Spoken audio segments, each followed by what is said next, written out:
today we have the amazing Cora Jakes Coleman coming on. She is such an incredible woman, a total force. And I originally met Cora several years ago when I interviewed her for my book, The Gift of Forgiveness. And she does so many things, but she speaks beautifully about forgiveness and also her journey to motherhood. So she's going to be on here today talking about adoption and her experiences with that. I'm going to add her now, and we'll hear all about her journey to motherhood, which is such an incredible one. So, yay! Hello. Oh my God, I love your whole backdrop is incredible. Thank you. I try my best. I try my best. You do it. I mean, it is just, I'm obsessed with this. And also, all of those pictures are incredible. I love them. They put me in such a happy mood whenever I see these pictures of you. I'm like, thank God. Thank you. I love them. So thank you so much for coming on and talking to me today. Again, I feel like I'm constantly asking you to talk to me about different things. So I apologize. It's my pleasure. I enjoy our conversation.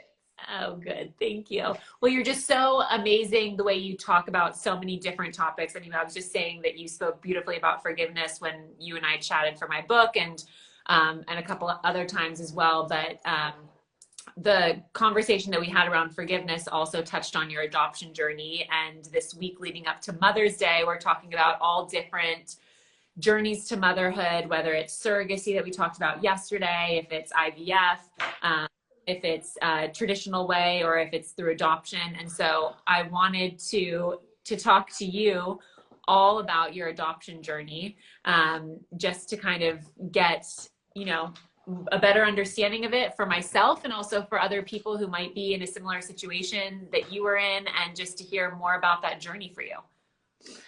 Well,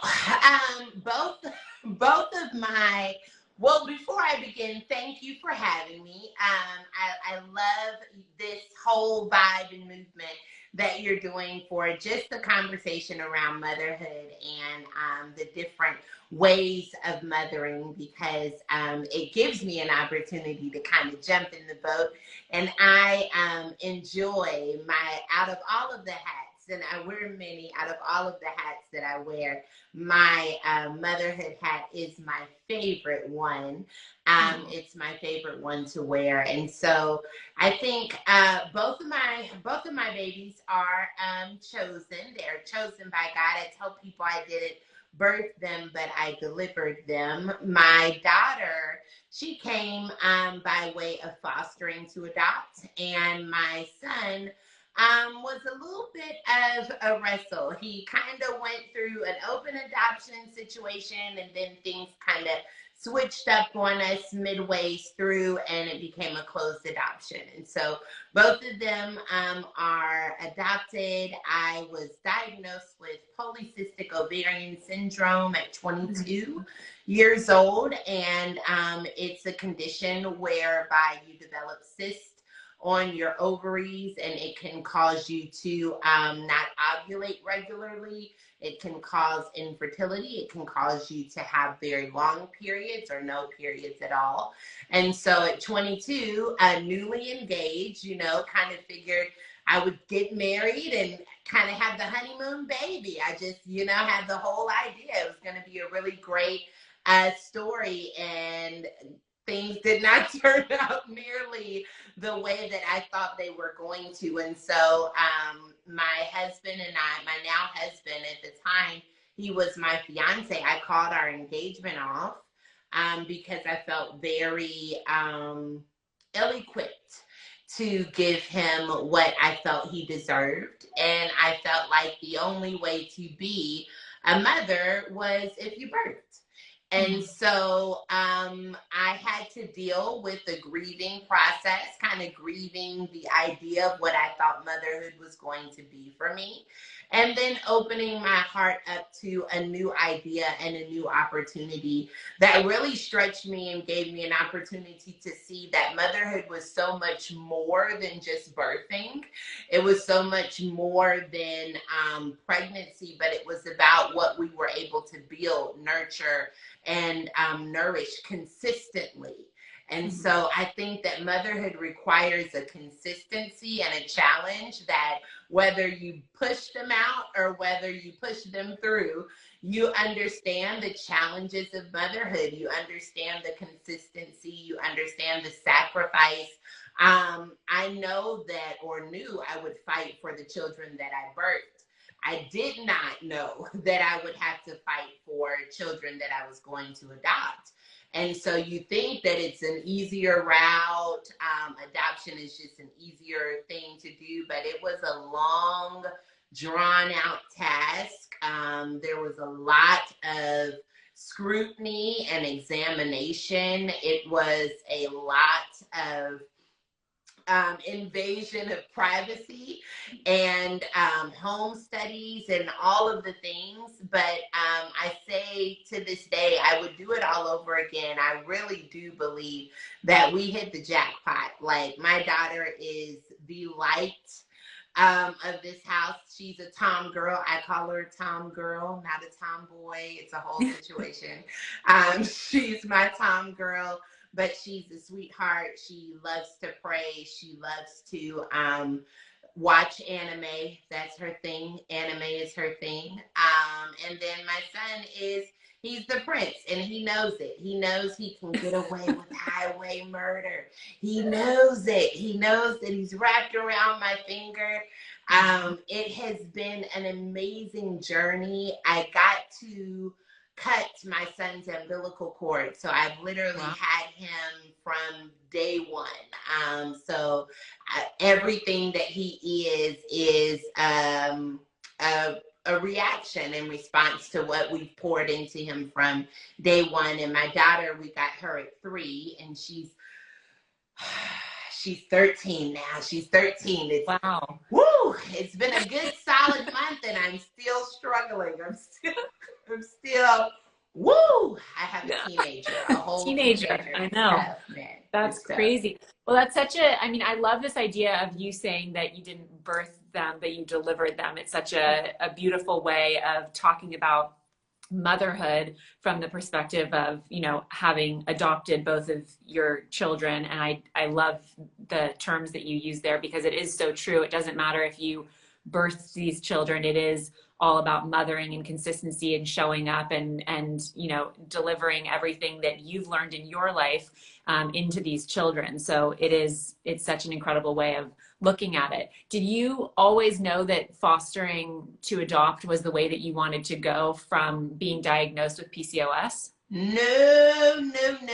I was petrified of the idea of being a foster mother. It really scared me because I get attached easily. Like, that's like, I'm a children's pastor. So kids are my thing. I was a nanny before I was a pastor. I was a teacher's assistant. Like, kids are my thing. And so I just knew, like, being a foster mom, y'all are going to put these beautiful, broken, hurting babies in my arms. I'm not going to be able to not love them. And then you're going to yank them away from me. And it petrified me, the emotional withdrawal that I knew I would end up going through. And so after our failed IVF cycle, that was when I was like, okay, maybe we should try some other options. And I thought to myself, really for a long time, kind of talking with God about this whole idea, like, what am I going to do? What if I get attached? Are you going to take these babies from me? Like, it's a whole situation. Right. And the Lord really gave me solace in being able to be someone's moment of ministry, and even if I couldn't be their lifetime.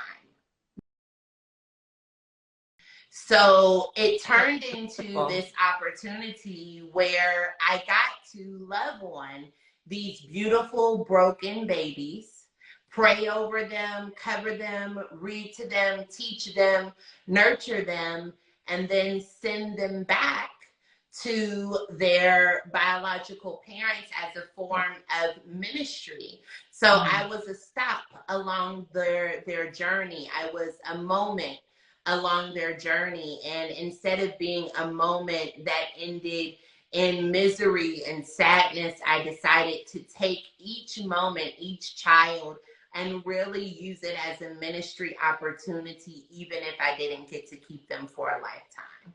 Mm-hmm.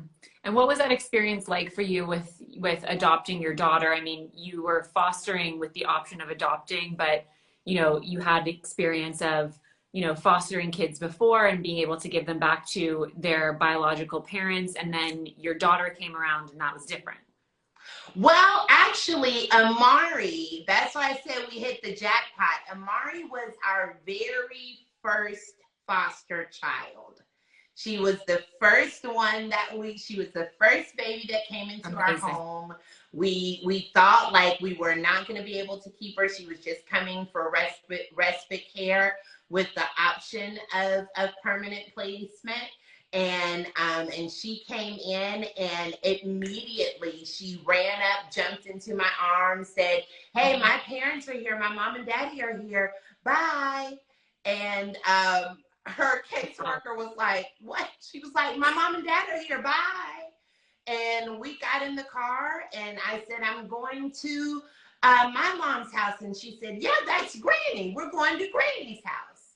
And so it was like the Lord had given her dreams of us. She knew who my father was. She ran to him easily. My sister and her, instant connection. And so as other children came in, we kind of incidentally used Amari as our security blanket. Because she was our first, and we knew that we were going to be able to adopt her, that she was ready for permanent placement. So even if the children that did come in left, we always had our princess. We always had our gift from God, and she was the first one that came in. And so I did not have to really grieve loss long. So even though we did lose our other foster children, I didn't have to grieve loss long, because I would open my eyes or walk around the corner and Mari would be there to hug me or say, "Hey, mommy, I'm still here." So she was very aware of what was going on, and even now still very wise. And so as a little girl, she'd say, "It's okay, mommy. I know that you're sad, but I'm still here. I'm still here. I'm not going anywhere." And so it was our security. We were able to minister effectively to the ones we weren't able to keep, because we always had her.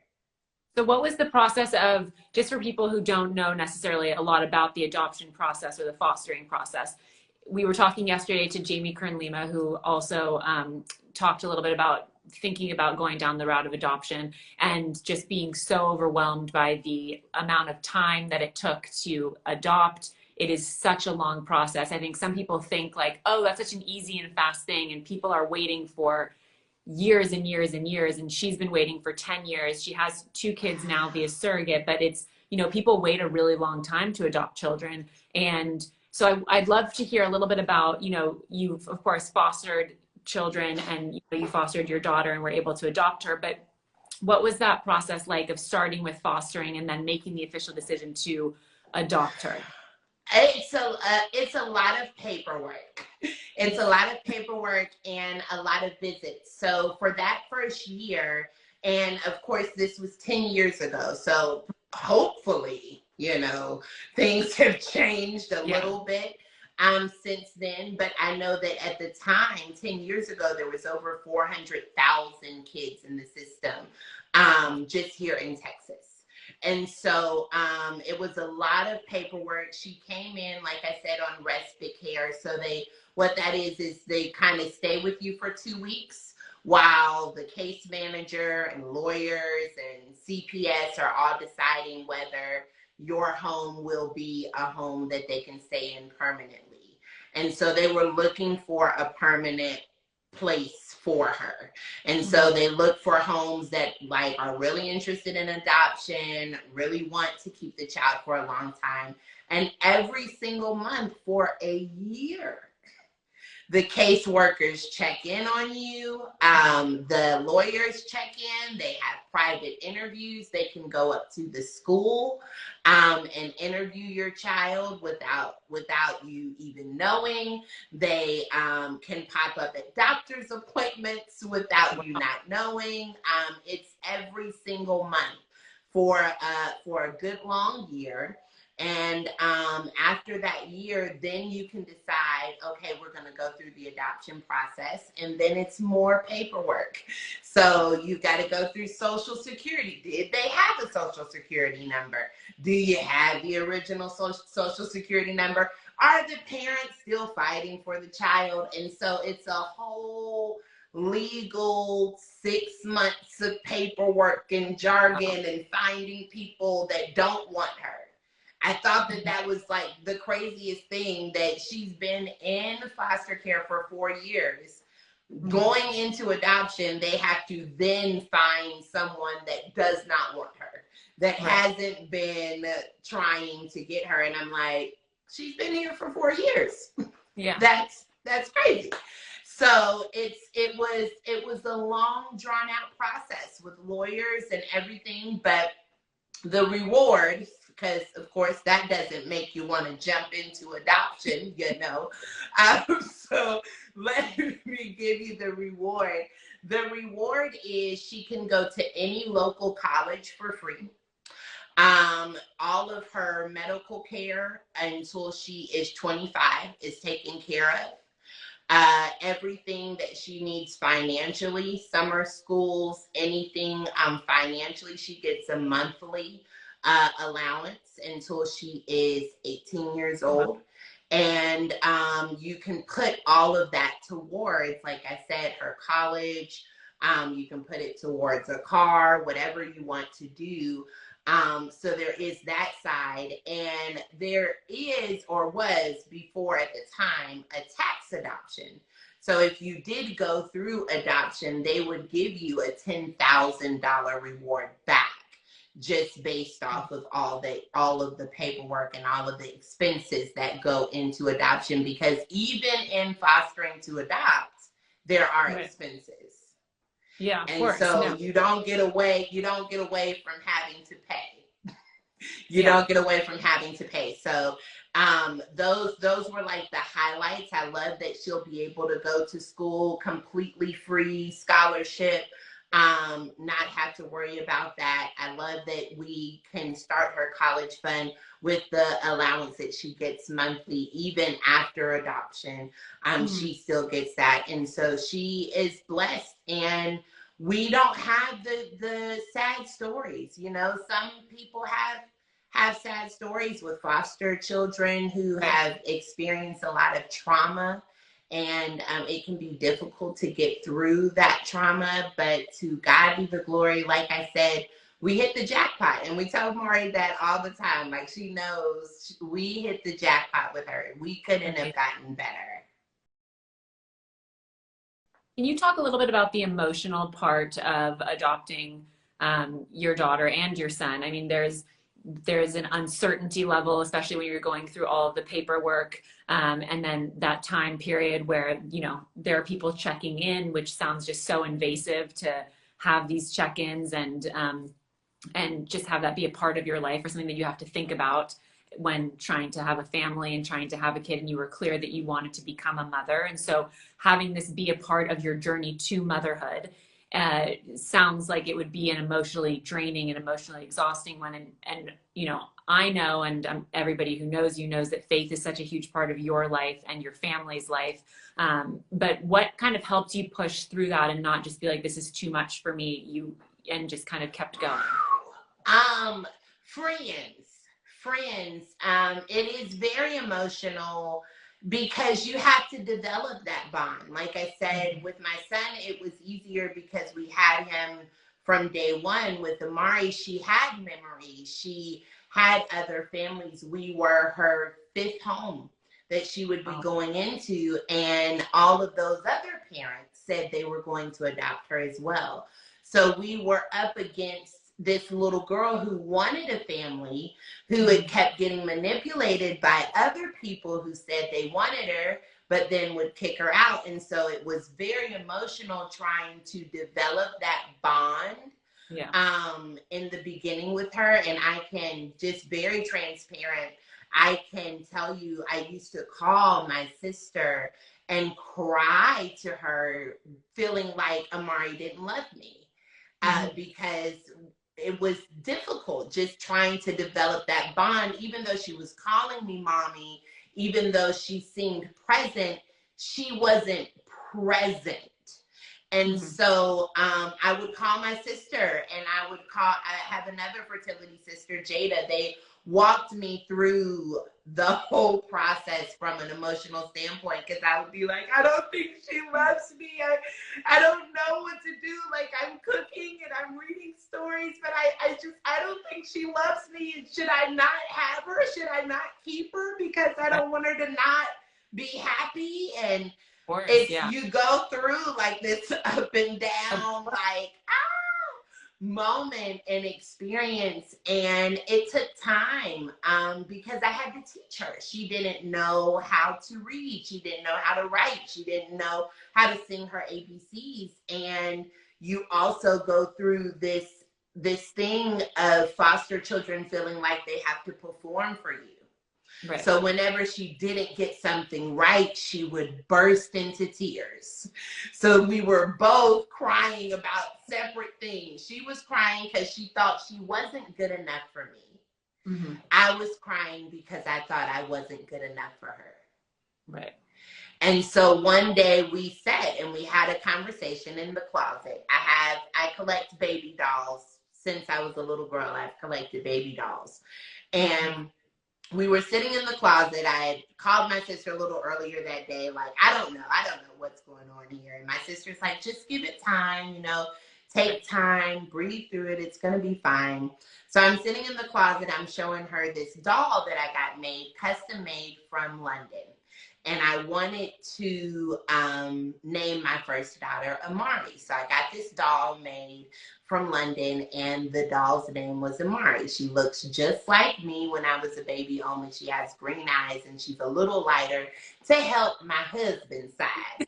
And so we're sitting in the closet. I'm introducing her to all of my dolls, and I give her my Amari doll, and she's like, oh, mommy, I love this doll. And I said, yeah, this is the doll that I got made. She said, why did you get this one made? I said, I'm going to give it to my first daughter. Her name was going to be Amari. And she said, so then my name would be Amari. And I said, well, yeah, you're my first daughter. Do you like that name? Would you want your name to be Amari? And she said, I love that name. I want my name to be Amari. Can this be my doll? I will be the big Amari, the real Amari, and she's the baby Amari. And it was like this click moment, like, she wants to be your daughter. I would have never had known her desire to want me had we not had that moment in the closet. And she got to tell me, like, oh, so then that's my name. Like, just very quick. Your first daughter's name is Amari. That's my name. So this is my doll, and I'll take this doll now, and we'll live and be great. And it was an amazing moment for me. It was a mommy moment for me, because I realized we want each other. And you don't know that in the beginning. When you're starting with adoption, when you're putting your heart out there, you're already emotional, because if you didn't plan to do adoption, you have to open up your heart to like this new idea and concept of adoption. So you're already emotional from the grief of having to grieve what you thought life was going to be. And then open up your heart to embrace this new idea that's before you. And it was so illuminating to look at something that you thought was denying you, and they say, I'm yours, and I want to be. And after we had that moment in the closet, I went to the pharmacy to pick up some medicine for her, and I had to give her legal name to get her medicine. And she rolls her window down and she tells the pharmacist, "That is not my name. My name is Amari Coleman. That is not my name." Like, "Mari, it's okay. It's okay. He has to get your medicine with your original name." She's like, "I can't wait till my name is legally Amari Coleman. I've got to be a Coleman before I turn 5, Mommy. I've got to be a Coleman before I turn 5." And so it was up and down. It was very emotional. Sometimes still, if I can be honest, we have bumps. You know, my daughter's getting older. She's reaching the age of wanting to know her identity. So we're in a different level. So having to show her pictures of as young as I can of when she was a child, and like embracing her culture, trying to teach her about that side as well. She's African American and she's Hispanic. And so I've got a 13-year-old. We're in a new place, and it's different. And so I think that as we develop and as we grow, just as mothers in general, it's a development, you know, it's a developmental process. Every single day, I'm trying to be the best mom for them so that when they do reach that place where they realize, and they both know like their adoption stories, we called their CPS workers their special adoption agents. So when the CPS worker came in to do Tuga's at-home study, he was like, "Hello, you are my special adoption agent, right this way." And she was like, "Special adoption agent?"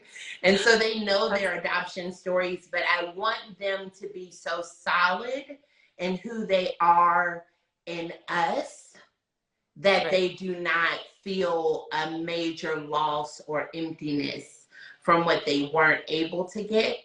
And I think that we're doing a really great job in being able to be a full family for them. You know, for both my son and my daughter, they've got both sets of grandparents, aunties, uncles galore, cousins that love them. Social media loves Tuga and Amari. It's been amazing to be able to establish them after coming from such instability. Yeah. How do you, one of the questions that, you know, somebody submitted and a couple different times is the idea of you make this decision to adopt, and people who are wanting to go down that path to become parents, and you have this anxiety of, okay, when it's time that they come of age to have a conversation about their adoption story, how do you go about that? And you have done it twice, obviously for your daughter. She was 3 years old when she came to you, so she had a little bit of an idea, but your son you've had since birth, so it was probably different, I assume. Well, with both of them, I come from a family of a strong belief that you should know where you've come from. And so I didn't want to hide their story from them. And I could have done that with Tuga because, one, he looks exactly like my husband. I don't even know how that happened.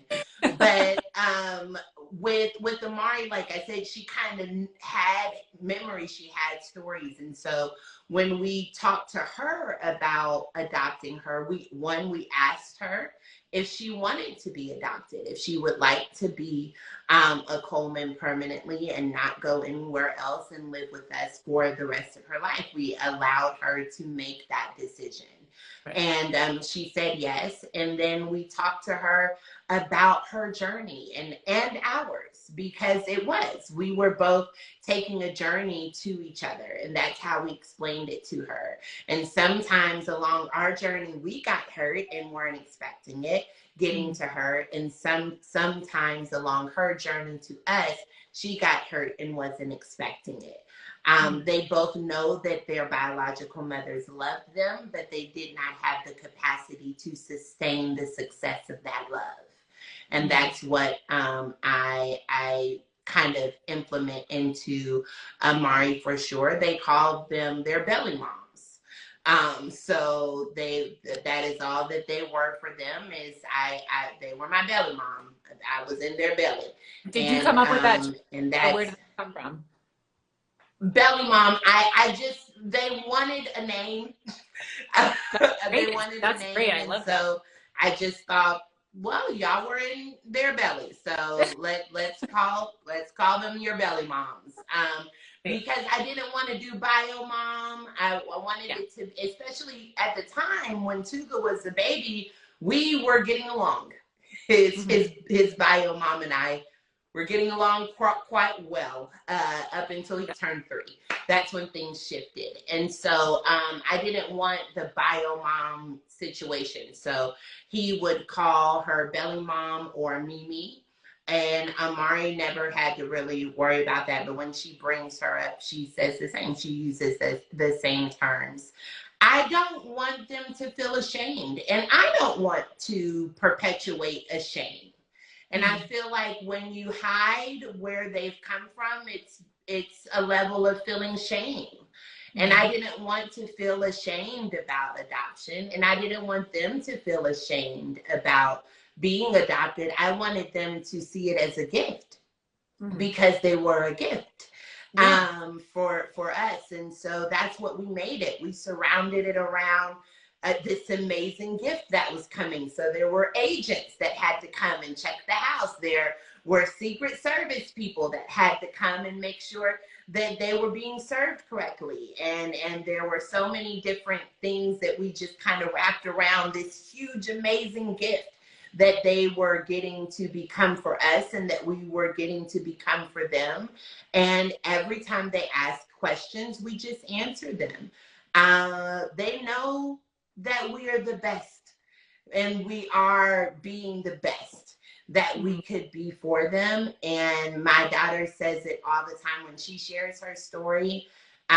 It warms my heart every time because she says, I know that I would have been dead had I not been adopted by this family. I would have died. And so it's just all about how you choose to pour that in and how you choose to share. And so we chose to share. We chose to share that they were gifts, and we got to choose them. And not a lot of people get to choose their children, but we got to choose them. I'll tell you a funny story. I was picking up Amari from daycare. She's got a lot of Brian personality. That's my middle name. I was picking her up, and Love a this. little I girl in love the this. line, she says, that's her mom, but she's adopted. And Amari turned around and said, yeah, that's right. My mom chose me. Your mom got stuck with you. And we both just kind of cracked up laughing and walked to our car because it So was good. like instinctively she just snapped right back at her like, I am chosen and you're not going to diminish my experience because you don't agree with it. I was chosen. And she walked proudly in that. I love that. I remember you telling me that story when we were doing my interview for the interview for my book, and I was like, "That is, I mean, you are raising a loved and confident child to be able to have that response, and that's such a gift that you're giving not only, you know, to each other, but also just to the world to be able to raise a Yeah. child that at that age is able to come up with that and also confidently say that Yes. and know how loved and how confident she is in the place that she is in your family. So I think that that's such a has to make you feel incredible to have her say that and be able to articulate that at such a young age then, and of course to have that feeling now is probably incredible. Yeah. I love that. Just to wrap up, what would you say to anybody who might be watching this now or watching this as a replay who might be in a situation where they're thinking of adoption, they feel lost on their journey to motherhood, and want to watch this to get more information about it, but also just to be put at ease or encouraged to maybe go down that path or that journey to motherhood like you did? I would say that everything that you need to be who you need to be for what God has promised you is on the inside of you already. Mhm. You don't have to fight to be a mother any more than anyone else that you're seeing that have big belly bumps. You have to fight. They have to fight too. We're all in this fight together. Don't give up on your dream just because it's become difficult. And sometimes that's what the enemy does, is he just gives us a difficult fight to see if we'll give up, if we'll walk away. Don't walk away just because it's gotten difficult. I can tell you as a writer, you sit to a lot of publishers and meetings get difficult and people throw different ideas and thoughts and things at you, and it can get overwhelming and you want to walk away. But you don't get to walk away just because the table gets difficult. Don't keep walking away because the table got difficult. You belong at the table. You're just going to have to eat differently. You belong where you're at. You just have to move differently. And that's okay.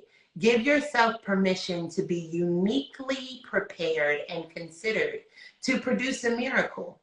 Because that's really what being in fertility is all about. It's about our ability to produce a faith that creates miracles. So create an environment that says, I am a miracle maker. Whatever you produce is a miracle because the enemy tried to stop you from producing it.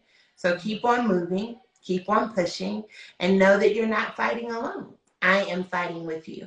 I am fighting for you. And the great, great news is that we already have inherited victory on the inside of us. Oh my goodness. I mean, I have chills everywhere. That was incredible. My God, that was so, I mean, anybody who hears that that was so moving and so beautifully said, and so encouraging, just all those analogies and everything you just said. I'm like, I have goosebumps everywhere just listening to that. So thank you so much. You're so incredible as always. And just being able to speak about this journey of your experience of motherhood and encouraging others to go on that same journey and to not give up on their journey to motherhood when it gets tough. And there's so many people who are struggling with that and who, you know, aren't encouraged enough. And those words are just would take anybody to the next step of their motherhood journey. So thank you so much. I'm so grateful for you, Cora, and happy early Mother's Day. And thank you. Happy early Mother's Day to you. Thank you. I'm so excited. And I'm just, again, so honored that you came on here to talk about this. It's such an important topic and you speak about it so beautifully. So thank you. It was my pleasure. Thank you for having me. Thank you. Have a good day. Bye.